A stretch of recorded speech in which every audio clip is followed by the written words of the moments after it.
Well, here we are. It's going to be the 7th of April by the time this gets out. And what to say? Israel. Isn't it interesting how phenomenal this thing is? The balance of power so delicately held by whom? The Arabs? Can you believe it? I mean, isn't it extraordinary? Can this be true? It's a curious situation. Benjamin Netanyahu up on trial. Bless his cotton socks, is in big trouble, you would think, but he soldiers on. Actually, to be honest, have you actually looked at the charges against him? I mean, I know Netanyahu. Well, no, I don't know. Beg your pardon. Let me retract that. I know Netanyahu's wife. I don't know Netanyahu. I met his wife in a newspaper editor's office. Yehediot Aronot, I think it was. I mean, she came in, blue jeans, bounced into it was like 11 at night, and we were just the edition was going to bed. I mean, why was I there? I can't remember why I was there. In Tel Aviv. I think Ambassador Hamley was with me, and we were wandering around meeting a few people. Possibly David Sassoon took us. Anyway, doesn't matter. The point is, we were in the editor's office of this Israeli national newspaper, Daily, and of course in she bounced, like she does. She used to go bouncing around, trying to influence everybody for her husband. But you look at the charges against dear Benjamin Netanyahu, for corruption. What? For corruption for the corrupt influence of newspapers. But they're very hard to prove, really. I mean, they're kind of tenuous, aren't they, really? You have to have a look yourself. I cannot see a court really convicting him. How could you prove it? He's supposed to have done favors in return for favors. I mean, money hasn't changed hands. It's not like that. He's supposed to have taken little gifts and so on, cigars and, in return for favors too. That's another side of things, but mostly it's him demanding favors, allegedly. Allegedly what? Allegedly sort of using his influence to favor newspaper owners, and then the owners put pressure on the editors not to say nasty things about Mr. Netanyahu. It could be true. And might well be true. I mean, the world we live in, it's very, very, very possible. I don't want to libel Mr. Netanyahu to be shot. I don't mean it like that. All I'm just saying is that it's unprovable as far as I can see. And it has to be proved beyond reasonable doubt. So it's a kind of, you're not going to forgive me for saying this, but it's a political trial. None of us really like Mr. Netanyahu, but the corruption charges against him, I don't think they're going to stick. I really don't think so. But what is a big problem for Mr. Netanyahu is that was this so balanced, so finely balanced. What's he going to do? Have another election or a fifth election in Israel? I mean, it's intriguing, isn't it? Absolutely intriguing. And yeah, where are we with this thing? I mean, this is just phenomenal. He's this guy called Gil Rubin, who's our new volunteer and intern and new recruit from Israel. He was just writing a piece for our blog, and interesting, fourth election in 2 years. This is just a few days ago, 23rd of March, were inconclusive. And Netanyahu needed 61 seats to form a government. He hasn't got them. At least the pro-Netanyahu bloc got 59 seats, and the anti-Netanyahu bloc got 57 seats in the 120-seat Knesset. So the kingmaker now, the kingmaker is who? The kingmaker is head of the so-called Islamist faction, Mansour Abbas. I mean, you could say that the Arab voter is the biggest winner of all this whole thing. 4 seats Abbas has got, and the anti-Netanyahu bloc want him, and the pro-Netanyahu bloc want him. I mean, but interesting. Before elections, he broke away from the joint Arab list together with the Ram faction and campaigned on a platform to join the coalition to bargain for budgets and influence policies that affect the Arab voter. Well, yeah, many Israeli parties said he's never going to join our coalition. But now you have realpolitik. You have an interesting situation. So where do we go? Arab parties have been marginalized as coalition partners by the Jewish Zionist parties because they haven't been able to tolerate them. And vice versa, of course. The Arab parties have not been willing to join a government they view as occupying the West Bank and besieging Gaza. However, now both camps are courting Ram, and everything has changed. Everything has changed.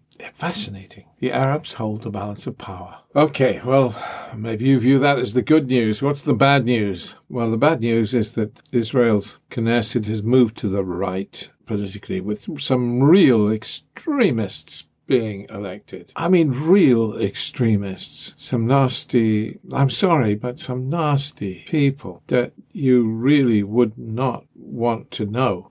Chief amongst which, I suppose, is, just horrible to see in a way, but it's like having there's nothing to compare it to anyway.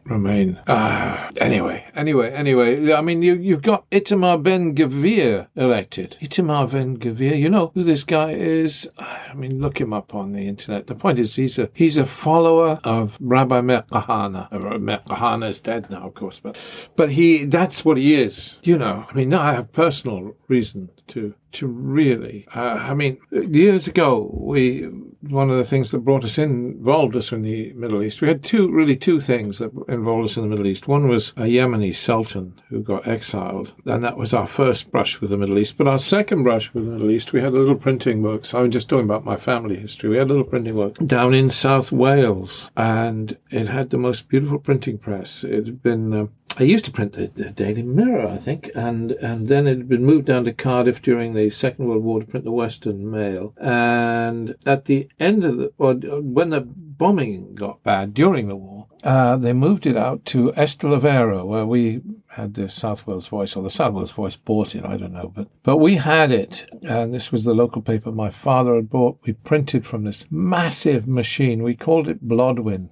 It was massive. It was 3 stories high. There was a shed for the whole machine, and the paper stores were in the end of this huge shed, this huge rumbling machine. Beautiful thing. A beautiful thing. Anyway, I loved it. I loved it as a boy. Hot metal, and all this kind of thing. Rolling and the newspapers roll. I loved it. But we took printing from all over the world, and gosh, yes, there was nothing we would refuse. This story has a point to it, because I'm coming to the point. There was one paper I remember we refused because the father of the chapel, they call the trade unions in printing works chapels. It's an old-fashioned thing. They're up from old Welsh religious days. And the father of the chapel, which is the head of the trade union convener, he said, the men are going out on strike. I guess they wouldn't. This was a paper called Oz. A couple of lovely Australian boys came down and wanted us to print Oz for them. We were cheap printers. No, they wouldn't print Oz because it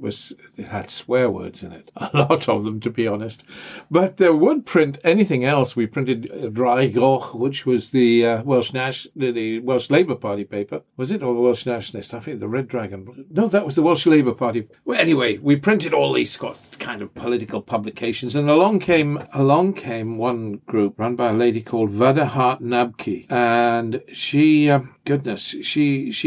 edited a thing called Free Palestine. And this was the days of Leila Khalid, when, the PLO was viewed, perhaps with good reason, as a terrorist organization. And so Free Palestine, all the hijackings of the airplanes and so on, you forget those days. Free Palestine used to have pictures on the front of a map of Palestine dripping blood, that kind of thing. It was very dramatic. But we printed it because we took all sorts of political things, and we believed that everybody had a right to a voice. And so what happened? The only address, they had an office in New York, and they didn't have an office in Britain, but So the only address in Britain was our printing works, printed by Cleishclavier, Swansea Valley, Eslavera. Our printing works was the only address they had on the back. So what happened was one bright night, a couple of lads in a Morris Minor car came roaring down, and they were seen going into the back of the works late at night, and the whole thing went up in flames. It was a special branch came next day. They said, it was a magnesium incendiary bomb. 2 men from Special Branch. Magnesium incendiary bomb in the paper store. Everything went. And it was a tragedy for us. We were insured, but not insured for loss of profits. So it crippled our business and eventually led to the closure of the local paper because we had to farm out all our printing work. Had give it to other printers. And without loss of profits insurance, we were doomed. Anyway, such was such. And as a consequence of that, my father got irate and he started a magazine called Middle East International, and then later a newspaper which I edited for many years called Voice of the Arab World, in response to this bombing of our printing works. So it really dragged us into the Middle East. And who'd bombed our printing works? Well, the Special Branch said, well, we know who did it, but we can't prove it, of course, but we know who did it because they bombed the New York office of this little Free Palestine newspaper the same night. It was Rabbi Meir Kahana's group called the Jewish Defense League. They were very violent men, Meir Kahana's Jewish Defense League, and very violent indeed. And now one of them is in the Knesset. I suppose it would be all right if he changed his stripes. We've seen ex-terrorists go into the Knesset before, but they've reformed as they've gone older. Heavens, we've seen ex-terrorists become part of the Irish government and become great peace builders. In our own backyard. But this man hasn't changed his stripes. He's dripping hatred. So the downside is we have a more right-wing Knesset. The upside is the Arabs hold the balance of power. Interesting times. There are other pluses around, by the way. The Palestinian elections, isn't that exciting? Well, isn't it? Will they go ahead? Well, the big point is something we've been campaigning for at the Next Century Foundation for years and campaigned assiduously, actually, right down to giving statements. A lady called Hannah, one of our interns, gave a dramatic plea for the Israelis to allow, I say the Israelis to allow, but it is down to the Israelis to allow Marwan Barghouti to stand for president of Palestine. And he's standing, it seems. Thank God. There's a man that's interesting. He has done, he's in prison on how many life sentences for some of his actions. But basically, he's the Nelson Mandela of Palestine, as many of you know. And if he became the president of Palestine, what would it do? Well, the people are panicking in some of the newspapers saying, he'll split the Fatah vote, and because all the Fatah supporters will go and vote for Marwan Barghouti, and then it'll let Hamas in. No. Hamas are as afraid of Marwan Barghouti as Fatah are. Why? Because they know, you remember that prisoner exchange way back. Gilad Shalit, you remember? The young Israeli soldier that Hamas took prisoner? And Hamas swore blind that they would put Marwan Barghouti at the top of the list as their demand for prisoner exchange for the release of Gilad Shalit. But when it came to it, they couldn't bear to let the list go forward with Marwan Barghouti at the top. They couldn't stand having Marwan Barghouti released because they knew he'd gain the vote in Gaza. He'll gain the vote in Gaza, he'll gain the vote in West Bank, he'll sweep the board. Not going to let the Hamas in. Hamas is terrified of Marwan Barghouti because he's popular. Islamic Jihad are more popular than Hamas in Gaza at the moment. That said, thank God they're not. Well, actually, it's curious. You can talk to Islamic Jihad, but they are extremists. But you can talk to them. Gazans generally, you can talk to Gazan politicians, and they will consider what you have to say. I think one of the grave mistakes we've made is to stop talking to the Gazan groups because they would change their stripes with a little conversation. And so that would be encouraging, but not this guy, not Itamar Ben-Gvir. He's not going to change his stripes. Very disturbing indeed, really. His faction is called Jewish Strength, basically Jewish supremacists. I mean, we have people like that, I suppose. In Britain, we have the National Front, white supremacists, and so on. Are they comparable? I don't know, really. But it's sad to see somebody like Itamar Ben-Gvir in the Knesset, is all I can say. But so good and bad, lots going on. Exciting times. Exciting indeed. Do any of you know the Israel Peace Index? It used to be the Israel Peace Index. They call it the Israel Voice Index now, which is, anyway, whatever. It's very interesting. It comes out once a month, and they do opinion polls in Israel and take views, snapshots of Israel's opinion. Very interesting indeed, I find it. And the latest issue just come out yesterday. It says, now let me see if I can get this. I'm going to get in front of me so I can look at the thing as I'm talking to you. 48% of Israelis, this is the headline on the Israel Voice Index, 48% of Israelis support the formation of a government with support from the Arab parties. That's interesting. And most of them believe that the Netanyahu bloc has the highest chance of forming a coalition government. Sorry, folks, those of you that don't like Netanyahu. Only 17% of Israelis think the anti-Netanyahu bloc has a chance. But Israelis are more optimistic about the future, even though 2/3 of the public are dissatisfied with the results of the elections in Israel. And then there's the other point. A very large majority of Israel's public believe there is a high or moderately high chance that in the coming year, a 5th round of elections will be held in Israel. Yeah, low Arab turnout.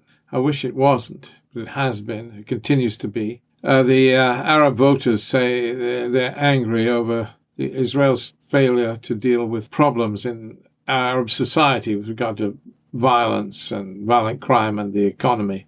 Anyway, yeah, a 5th round of elections. 80% of Israel's electors think there'll be a 5th round of elections. And the difference between Arabs and Jews, Arab is like electors in Israel, Israeli Arabs, 77% of Israeli Arabs and 81% of Israeli Jews. So both groups think there will be a new election, another election in the coming year. Across the board, if you split them by left-wing, centre and right, then left-wing voters, 92% think there'll be a new election. Right-wing, 79% of them think there'll be a new election. So, I mean, everybody thinks there's going to be another election. Is basically what we're saying here in Israel. Interesting times. Interesting times. Well, I think they're interesting. Are they encouraging? Yeah, maybe so. Maybe so. A Palestinian election to get rid of the dross and providing that Palestinian election goes forward, to get rid of the old guard. It's been far too long. I don't care who wins. Let Mr. Dahlan win. I know Dahlan. I don't mind. Whomever. Just get rid of the old guard. God, they've got to go. They're crippling Palestine. We need a breath of fresh air. We need it. I love Marwan Barghouti. He's an accessible man. I know his wife Fadwa. I know his family. I know his children. He's a dear man. You used to be able to talk to him. You talk to anybody. He was, I think he's a good guy. He could sort out a peace process with the Israelis if the Israelis would let him. Abu Mazen, no chance. Abu Mazen is, he's what he is. Time to go, Abu Mazen. Say goodnight, switch the lights out. Let's have some new start in Palestine. It is about time. And yeah, we have got a new president in the White House. Does that make a difference? He's an avowed Zionist, of course. He's not going to undermine the state of Israel. But Biden is, I'm sure, would like to do something positive in his presidency. And Democrats have a history of nearly getting there. In Bill Clinton, nearly made peace on all fronts with regard to the Middle East. Sorry, he's a good man, really, undermined by his fondness for young women. But there you go. Unfortunate. Oh, what? Enough. I'm talking on, and you've heard what you need to hear from me. It's interesting, and I'm encouraged, basically, and I hope you are. We need a bit of good news. God bless you one and all. Thank you. Bye.